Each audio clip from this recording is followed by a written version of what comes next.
Salut salut, salam, ouais.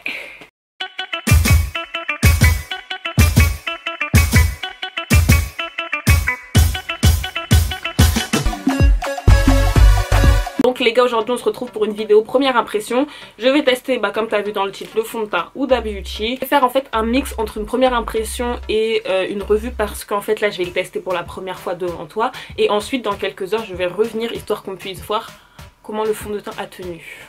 Franchement j'ai vu pas mal de premières impressions sur ce fond de teint là et tout, il a l'air top, mais j'ai envie de le tester quand même. Ça fait 3 semaines je crois pratiquement qu'on le voit partout sur YouTube et je n'en pouvais plus. Je l'ai commandé sur un site anglais qui s'appelle Cult Beauty. Je sais pas du tout quand il sort en France, mais je pense qu'il va pas tarder à sortir. Et en fait moi de base le fond de teint là je l'avais vu, vous savez quand Sephora ils font des journées presse, et je l'avais vu là-bas et j'étais en mode putain va falloir que je le teste.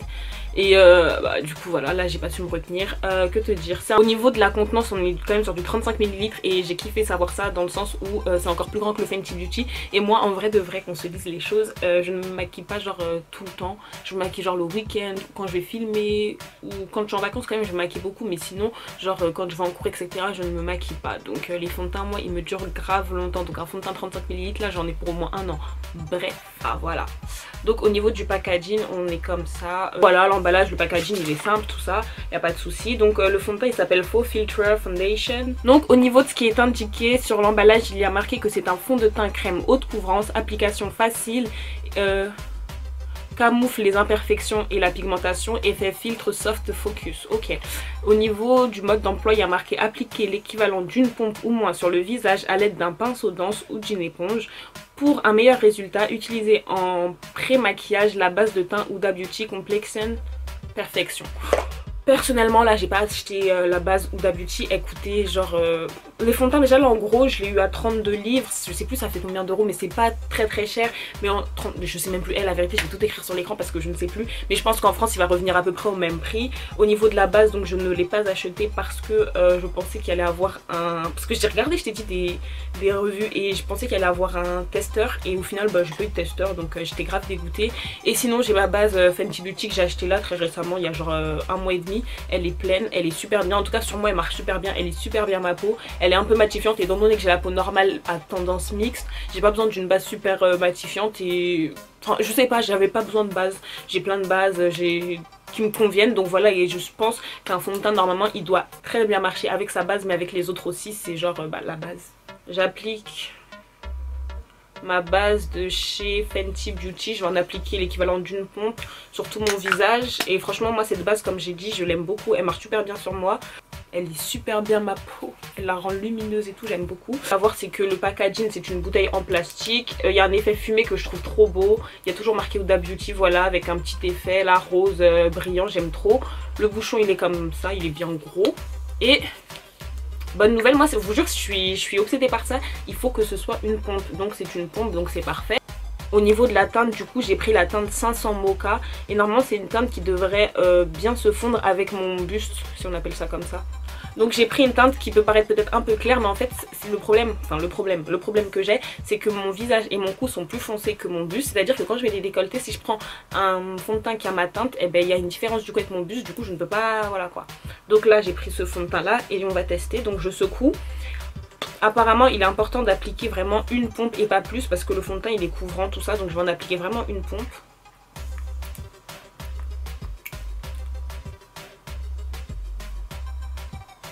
Voilà.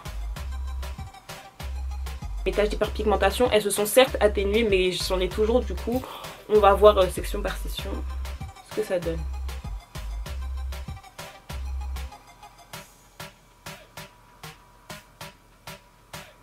Là en termes de pinceau je vais utiliser un pinceau de chez ELF que j'aime beaucoup pour appliquer mon fond de teint et je vais venir tapoter en fait la matière et je vais repasser par dessus avec ma Beauty Blender.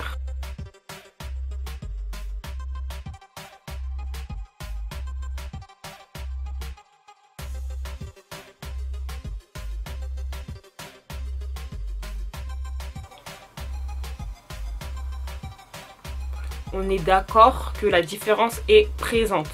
Je trouve qu'au niveau de mes taches d'hyperpigmentation, elles sont pas super bien camouflées. Je sais pas ce que vous en pensez. Bon, ça c'est normal que ce soit pas camouflé.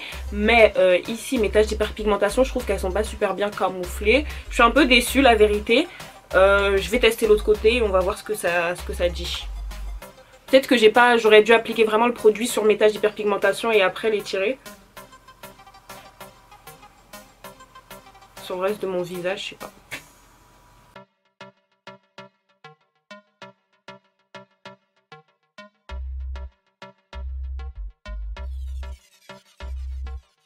J'ai fini d'appliquer mon fond de teint. Constatation, j'aurais dû directement appliquer mon fond de teint sur les taches d'hyperpigmentation et ensuite venir travailler la matière. Bon, je l'ai fait de ce côté, je pense qu'il y a une petite différence et que ça se voit. Moi en tout cas je le vois. Le fond de teint il sèche super rapidement. Genre quand j'ai voulu le retravailler à la Beauty Blender ça servait à rien étant donné qu'il était complètement sec.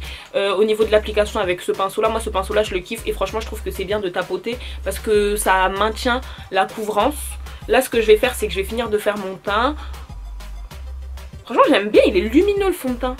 J'ai la bonne teinte, franchement j'avais peur au niveau de la teinte, vu que je l'ai commandé j'avais peur au niveau de la teinte. Mais ce qui est bien c'est qu'il y a un petit guide d'aide pour les fonds de teint pour choisir sa teinte. Genre il compare avec genre du Fenty Beauty etc etc. Du coup voilà. Au niveau des sous-tons aussi je trouve que c'est bien parce que mon visage maintenant il a plus trop les sous-tons orange. Moi mon visage sérieusement ma peau je ne sais pas ce qu'elle me fait mais elle est pas normale. Et je peux pas rester comme ça, je vais recouvrir un peu avec encore du fond de teint. Mais le fond de teint franchement il sèche trop vite. Il est bien mais il sèche trop vite. Et quand je regarde bien en face de mon miroir je vois que mon hyperpigmentation aussi au niveau de l'arc de Cupidon elle est pas couverte. Donc ici pas couvert, ici pas couvert. Pourtant j'ai appliqué normal, une pompe avec mon pinceau etc. Donc au niveau de la couvrance après les petites taches etc ça va, mais l'hyperpigmentation pour moi qui est quand même marquée, non. Je pense qu'au préalable je devrais soit passer avec du correcteur orange si je veux juste appliquer du fond de teint. Et si je veux faire de l'highlight et tout, bah là je vais faire ma routine avec du contouring normal. Mais que le fond de teint voilà quoi, j'ai l'impression qu'il est juste un peu surcoté. Enfin je sais pas, moi je voyais comme quoi il pouvait recouvrir les tatouages etc. Enfin moi j'ai pas de tatouage sur le visage, j'ai juste de l'hyperpigmentation et c'est ce que j'ai envie que tu camoufles. Donc je suis un peu sceptique, un peu déçue, mais on va voir. Ce qui va se passer c'est que là je vais me maquiller, je vais faire mon contouring basique avec des produits que je sais qui tiennent vraiment toute la journée, produits testés, approuvés, mon concealer Colourpop, ma base Black Opal etc. Ce qui est bien quand même avec le fond de teint c'est qu'il est léger, mais à part ça je sais pas, j'ai l'impression que j'ai entendu trop mon émerveil à propos de ce fond de teint là. Et du coup quand je l'applique là je suis un peu... Tu vois je veux dire. Là dis-moi ce que tu penses de mon make-up. J'ai fini de faire mon teint etc. Comme je t'ai dit je te mets tous les produits en barre d'infos. Je t'explique, jusqu'à aujourd'hui moi j'ai jamais testé un fond de teint qui était super couvrant. Là je pensais que ça allait être une première, que ça allait être vraiment waouh. Et au final je trouve que le fond de teint il est comme mes autres fonds de teint limite tu vois. Il est 19h29, t'as vu. Ce que je vais faire moi c'est que je vais revenir, je sais pas, je crois vers 2h du matin, quelque chose comme ça. Et on va voir comment le fond de teint il a tenu etc. En tout cas au niveau de la couleur, de la teinte etc. je suis vraiment satisfaite. Je trouve que le fond de teint il est joli, en plus il sent bon, c'est vrai ça. Mais au niveau de la couvrance moi je suis un peu déçue. Après on verra ce qu'il en est de la tenue. Je vous dirai si je vous recommande d'aller l'acheter ou pas. Et si je regrette surtout moi de l'avoir acheté ou pas. Donc voilà. J'ai pas eu le temps de trop discuter d'Huda Beauty de ça. En fait je me suis dit est-ce que ça sert vraiment, sachant que on a vu 1 milliard, enfin je pense que vous aussi vous avez vu 1 milliard de revues etc. Mais en fait ouais ça vaut toujours le coup d'être dit parce qu'on sait jamais. Mais franchement il y a pas mal de teintes aussi qui ont été sorties pour toutes les carnations. Franchement ça fait plaisir de voir ça. Bref, il est 1h28 et que te dire, je trouve que mon make-up n'a pas bougé, genre il a pas bougé, franchement ça me fait super plaisir. Après je vais t'avouer que comme j'ai dit au début j'ai une peau normale, donc ma peau elle supporte très bien les fonds de teint. À partir du moment où je mets une bonne base qui me convient, il n'y a pas de souci, j'ai pas la peau grasse, j'ai pas de risque de... comment dire, de briller etc. Donc je ne suis pas choquée. Après j'aime beaucoup le fini et la teinte du maquillage, les sous-tons etc. Je trouve qu'ils me vont très bien, faut dire ce qui est. Le seul problème que j'ai constaté en fait c'est au niveau des rides, ou je ne sais pas comment on appelle ça là, des lignes ou je sais pas quoi du sourire là. En fait le fond de teint il marque les plis. Seul petit problème que j'ai constaté, sinon je trouve que mon teint il est franchement très bien. Après 6 heures j'ai vraiment fait toute ma vie, j'ai mangé, j'ai fait tout ce qu'il fallait.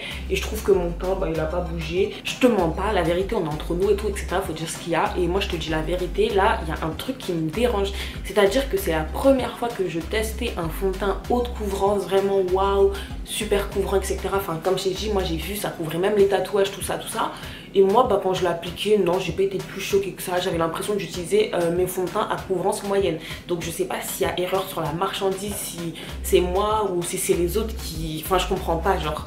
haute couvrance. Moi on a vu la même chose, hein, ça n'a pas vraiment couvert mon hyperpigmentation. Certes après quand j'ai bien appliqué le produit sur l'hyperpigmentation etc, c'est là que ça a couvert, mais enfin je sais pas, genre je me dis j'aurais dû appliquer au préalable du correcteur orange etc, donc c'est je sais pas. Mais après sinon franchement qu'on se le dise, au niveau de la couvrance il est top, hein, franchement il n'y a rien à dire. Après si tu as des fonds de teint qui te conviennent etc, est-ce que vraiment je te le recommande? Tu vois, c'est là en fait où je bug. Je me dis ouais il est super bien, il a bien tenu tout ça, mais si tu l'achètes parce qu'il est super couvrant, je sais pas si tu seras pas déçu. Comment ça se fait qu'il couvre les tatouages, mais moi mon hyperpigmentation il a bugué. Je l'ai appliqué normalement, je l'ai appliqué comme j'appliquerais tous mes autres fonds de teint en fait, c'est ça le problème. Si je veux, je fais un selfie que je poste. Tu vois, il n'y a pas de besoin de faire une retouche ou quoi, et ça c'est vraiment top. Faut vraiment que tu comprennes que le fond de teint là, si tu veux, je le valide, mais il y a un petit truc encore derrière qui me dit... Enfin, je sais pas, le truc, moi, en fait, ce qui me frustre, c'est que j'ai vu qu'il couvrait les tatouages et moi, mon hyperpigmentation, il a du mal. Mais mon chéri, je t'explique, en fait, les gens sur le visage, ils ont plus de l'hyperpigmentation que les tatouages. Commente, dis-moi si tu comptes l'acheter, ce fond de teint, si tu comptes pas l'acheter, ce que t'en as pensé, en fait. J'ai envie d'avoir des retours parce que je ne sais pas si c'est moi ou si c'est juste le fond de teint, en fait. Du coup, voilà, on se jette très vite pour une prochaine vidéo. Ciao!